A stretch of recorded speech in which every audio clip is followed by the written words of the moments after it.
নেত্রকোনার পূর্ব ধলাতে এই বৃষ্টি ভেজা ঘাস খেয়ে একটা খামারের ২৮টা গাভীর মৃত্যু হয়েছে।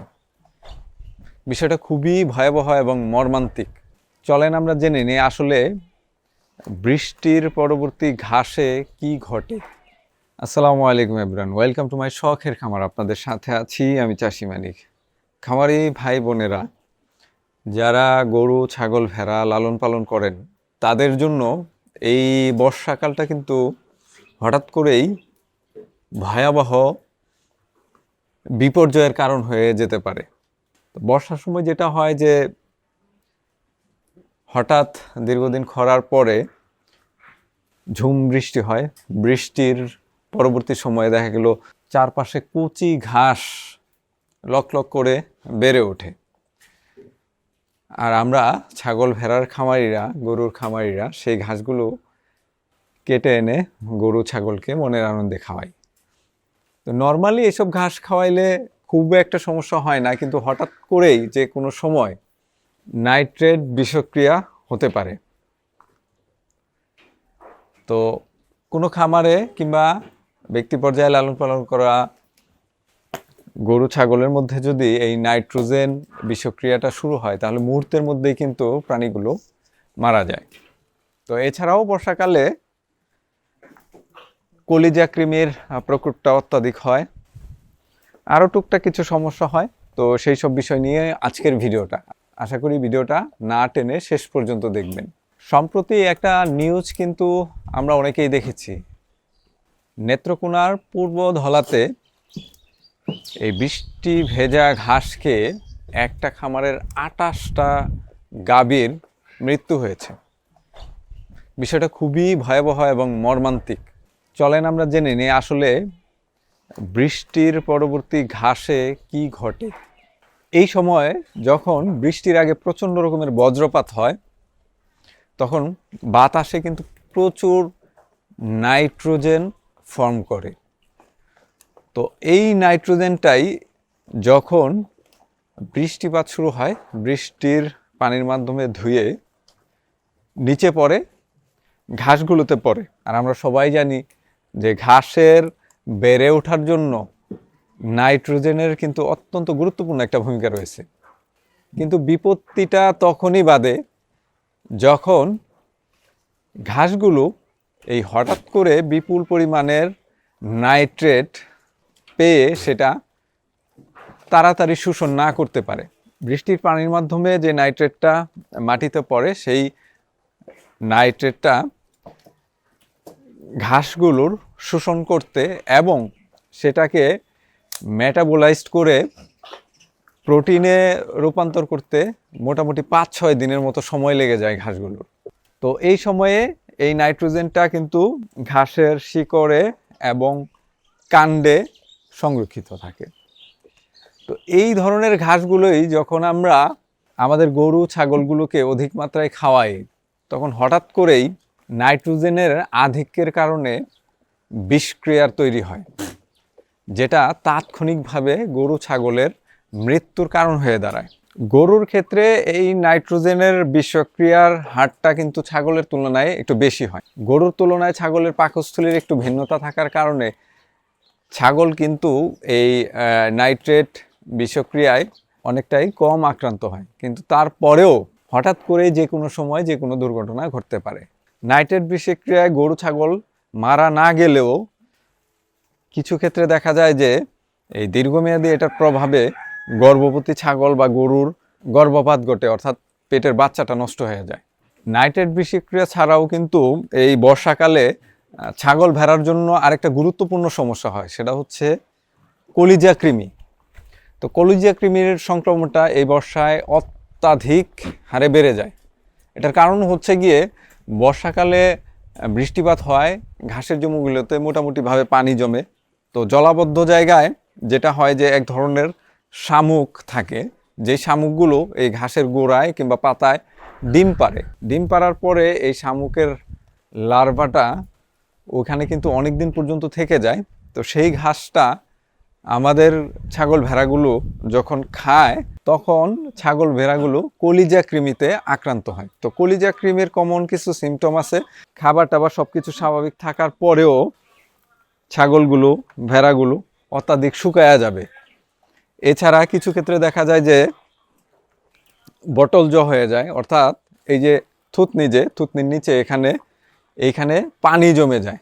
এছাড়া কলিজা কৃমি আক্রান্ত হলে প্রাণীগুলো কিন্তু মারাত্মকভাবে রক্তশূন্যতায় ভোগে।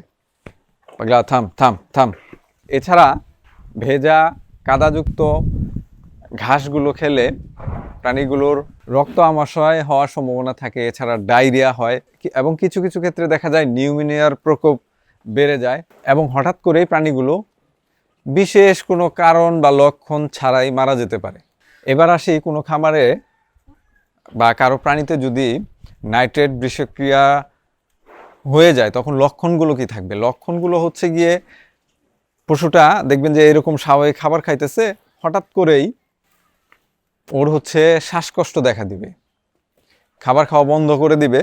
চোখের পাপড়িটা যদি একটু টেনে ধরেন তাহলে দেখবেন যে যেই অংশে গোলাপি থাকার কথা ওই জায়গাটা অনেকটা বেগুনি বা কালচের রং ধারণ করবে। এছাড়া মুখটা যদি আপনি একটু মেলে ধরেন তাহলে দেখবেন যে জিহ্বা বা মাড়ির আশেপাশের যে মেমব্রেনগুলো, যে জায়গাগুলো, সেই জায়গাগুলো গোলাপি কিংবা লাল থাকার পরিবর্তে কালচে রঙের হয়ে যাবে। তো তখনই বুঝবেন যে আসলে আপনার প্রাণীটার নাইট্রেট বিষক্রিয়া হয়ে গেছে। তো তাৎক্ষণিক আপনি যেটা করবেন, যত দ্রুত সম্ভব নিকটস্থ ভেটেরিনারি চিকিৎসককে ফোন দিবেন। এটার জন্য সবচেয়ে কার্যকরী যে চিকিৎসা সেটা হচ্ছে মিথিলিন ব্লু স্যালাইনের মাধ্যমে প্রাণীর শিরায় সরাসরি রক্তে যত দ্রুত সম্ভব দিয়ে দেওয়া। যদি এটা তাৎক্ষণিক দেওয়া যায় তাহলে কিন্তু আলহামদুলিল্লাহ এই নাইট্রেট বিষক্রিয়াটা ঠেকানো যায়। চিকিৎসককে কল করার পাশাপাশি আপনি তাৎক্ষণিক আরেকটা কাজ করতে পারেন, সেটা হচ্ছে গিয়ে আমাদের দেশীয় পদ্ধতি বিষক্রিয়ার ক্ষেত্রে এটাও মোটামুটিভাবে অনেকটাই ভালো কাজ করে। সেটা হচ্ছে তেঁতুল গুলে তেঁতুলের শরবত তাৎক্ষণিক প্রাণীটাকে খাইয়ে দিবেন। এটাও কিন্তু ওর পেটের যে পিএইচ লেভেলটা সেটা মোটামুটিভাবে কন্ট্রোলে রেখে বিষক্রিয়ার মাত্রাটা অনেকটা দমিয়ে রাখে। নাইট্রেট বিষক্রিয়া হলে প্রাণীটার শ্বাসকষ্ট দেখা দিবে, মুখ দিয়ে লালাও ঝরতে পারে। তাৎক্ষণিক আপনার জন্য আরেকটা করণীয় হচ্ছে গিয়ে যেই ঘাসগুলো আপনি খাবার জন্য দিচ্ছেন সেই ঘাসগুলো অবশ্যই ফেলে দিতে হবে এবং প্রাণীটাকে স্ট্রেস দেওয়া যাবে না। প্রাণীটা যেন ভয় না পায়, রিল্যাক্সে থাকে, সেই ব্যবস্থা করতে হবে। প্রতিকারের চাইতে কিন্তু প্রতিরোধী উত্তম। আপনার একটু সচেতনতাই পারে এই বর্ষাকালে আপনার প্রাণীগুলোকে সুস্থ সবল রাখতে কিংবা কিছু কিছু ক্ষেত্রে আপনার প্রাণীর প্রাণ বাঁচাতে। ঘাস কাটার ক্ষেত্রে অবশ্যই খেয়াল করবেন, যখন বজ্রপাত সহ অতিরিক্ত বৃষ্টিপাত হয় সেই সময়ে ঘাসগুলো কাটবেন না। সম্ভব হলে রোদ ওঠার পরে, এই যে এখন যেমন বৃষ্টির পরে রোদ উঠছে এরকম ওয়েদারে ঘাসটা কাটার জন্য, এবং ঘাস কাটার পরে এই বর্ষাকালে সেই ঘাসটা সরাসরি না দিয়ে কয়েক ঘন্টা যদি শুকানো যায় কিংবা হচ্ছে গিয়ে অন্তত পক্ষে কয়েক ঘন্টা একটা জায়গায় ফেলে রেখে ওইটার যে পানির পরিমাণটা সেটা কমে আসলে কিন্তু নাইট্রেট বিষক্রিয়ার হারও অনেকটাই কমে যায়। ঘাসগুলো একদম মাটির কাছাকাছি ঘেঁষে না কেটে যতটুকু উপর থেকে কাটতে পারেন ততই ভালো। কারণ হচ্ছে ঘাসের গোড়ার দিকে এই নাইট্রোজেনের হারটা অনেকটা বেশি থাকে। ভেজা স্বেচ্ছাতে জায়গায়, কর্দমাক্ত জায়গায় এবং ডুবা নালার ঘাসগুলা যদি এই সময় একটু অ্যাভয়েড করা যায় তাহলে আরও উত্তম। ছাগলের ক্ষেত্রে এই বৃষ্টির সময়ে আপনারা চেষ্টা করবেন মাঠের ঘাসগুলো না দিয়ে এই ধরনের লতা গুল্ম আগাছা যেগুলো আছে এই টাইপের আগাছাগুলো বেশি দেওয়ার জন্য। কারণ ঘাসের তুলনায় এই ধরনের আগাছা লতা গুল্মে কিন্তু নাইট্রোজেনের হার অনেকটা কম থাকে। আর গরুর ক্ষেত্রে যেটা করতে পারেন, গরু কিন্তু এই ধরনের আগাছা আবার খেতে চায় না। তো ঘাস যদি দিতেই হয় তাহলে ঘাসের সাথে সাথে অন্তত 50% ধানের খড় মিক্স করে দিতে পারেন। এটা কিন্তু নাইট্রোজেনের হারটা, নাইট্রেট বিষক্রিয়ার হারটা অনেকটাই কমিয়ে দেবে। এই যে আমাদের ফার্মের ছাগলগুলোর জন্য এক ভ্যান ঘাস কেটে নিয়ে আসা হয়েছে। এই ঘাসই কিন্তু আপনার ফার্মের গরু ছাগলের মৃত্যুর কারণ হইতে পারে বর্ষাকালে। সেজন্য সতর্ক থাকেন, সচেতন হন। আপনার একটু সচেতনতাই পারে আপনার প্রাণীর জীবন রক্ষা করতে। আর ঘাস সংগ্রহের ক্ষেত্রে অবশ্যই যে বিষয়টা খেয়াল করবেন সেটা হচ্ছে গিয়ে যেখানে পোলট্রি ফার্ম আছে, পোলট্রি ফার্মের আশেপাশে কিংবা গরু ছাগলের ফার্মের আশেপাশে যে ঘাসগুলো হয় একদম লকলকে সবুজ কচি ঘাস, সেই ঘাসগুলো কেটে গরু ছাগলকে খাওয়াবেন না। কারণ হচ্ছে গিয়ে পোলট্রি ফার্মের লিটার এবং গরু ছাগলের বিষ্ঠা যেই জমিগুলোতে পড়ে, যেখানে পড়ে সেখানে কিন্তু নাইট্রোজেনের হার বা মাত্রা অত্যাধিক থাকে। ঘাসগুলো দেখবেন অত্যন্ত কচি সবুজ, একদম গাঢ় সবুজ লকলকে হয়ে ওঠে। তো সেই ঘাসগুলোতে নাইট্রোজেনের মাত্রা অত্যাধিক থাকে। তো সেই ঘাসগুলো না খাওয়ানোটাই উত্তম। দেখা গেল নাইট্রোজেন বিষক্রিয়া না হলেও আপনার গরু ছাগলের পেটের সমস্যাগুলো, ডায়রিয়া, আমাশয়, এই টাইপের সমস্যাগুলো কিন্তু হতে পারে। ধন্যবাদ সকলকে। শখের খামারের সাথেই থাকুন। আল্লাহ আপনাদের সবাইকে ভালো রাখুক। আসসালামু আলাইকুম।